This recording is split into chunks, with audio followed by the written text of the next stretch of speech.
పాపం బంగారి రవి. ఏ పిల్లవాడికి తనకి వచ్చిన కష్టం రాకూడదు.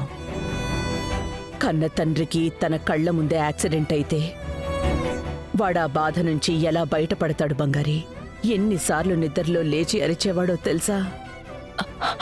వాణ్ణి ఎంతమంది డాక్టర్లకి చూపించానో తెలుసా?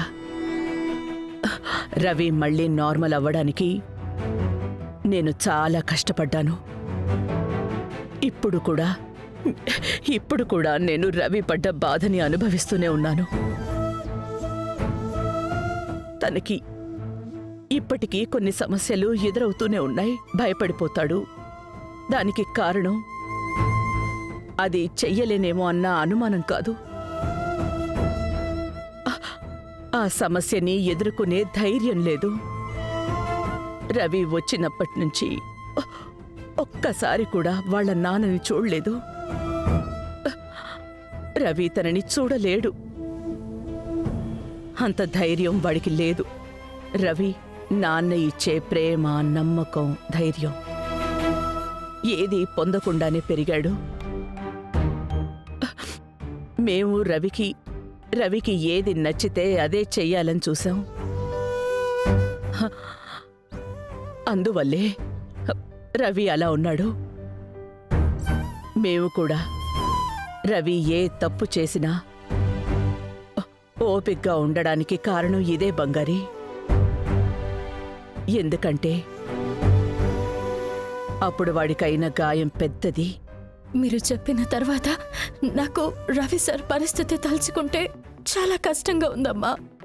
దీనికి మన ముందున్న ఒకే ఒక పరిష్కారం ఏంటంటే రవికి ఒక మంచి జీవితం ఏర్పడాలి. దానితో పాటు వాళ్ళ నాన్న నార్మల్ అవ్వాలి. ఈ రెండూ జరిగాయి అంటే అంతా మారిపోతుంది. ఖచ్చితంగా మారుతుంది ఝాన్సీ అమ్మా.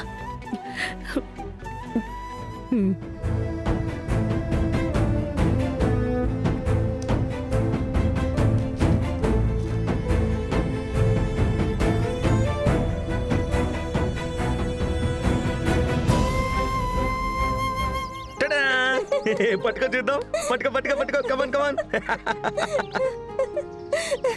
ఇదిగో పట్టుకో ఇంద్రాని దా, కమాన్ పట్టుకో. క్యాచ్. ఇదిగో ఇంకోటి తీసుకో. డిస్క్ డిస్క్ డిస్క్ డిషం డిషం.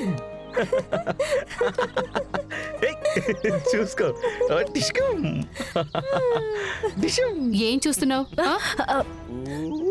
ఏం లేదు మేడం. ఏంటి నా కొడుకునే చూస్తున్నావు? లేదు మేడం, నేనక్కడ నా చెల్లిని చూస్తున్నాను. జాకీ చాన్ స్టైల్లో ఇదిగో చూడు, అందరూ అనుకుంటున్నట్టు నీ మనసులో కూడా తప్పుగా ఏదైనా ఉండాలి. మర్యాదగా ఉండదు, అంతు చూస్తా. అలాంటిదేం లేదు మేడం, నాకు కొంచెం పనుంది.